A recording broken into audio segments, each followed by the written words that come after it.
মুন্সিগঞ্জে জেলা গোয়েন্দা পুলিশের বিশেষ অভিযানে একটি বিদেশি পিস্তল, ম্যাগাজিন ও 2 রাউন্ড তাজা গুলিসহ এক ব্যক্তিকে গ্রেপ্তার করা হয়েছে।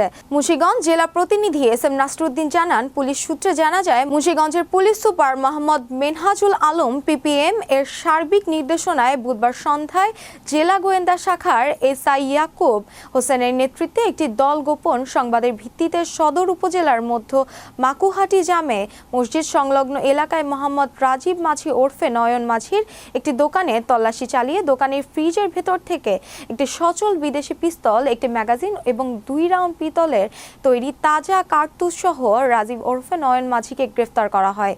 এদিকে জেলার বিভিন্ন স্থানে পুলিশের পৃথক 24 ঘন্টার বিশেষ অভিযানে জেলার সকল থানা ও ইউনিটের অফিসার ইনচার্জ এবং জেলার ডিবি পুলিশের সমন্বয়ে মোট 28 জনকে গ্রেপ্তার করা হয়েছে। গ্রেপ্তারকৃতদের মধ্যে রয়েছে প্রিভেন্টিভ, নিয়মিত মামলা, মাদক সংশ্লিষ্ট অপরাধ এবং পরোয়ানাভুক্ত আসামিরা।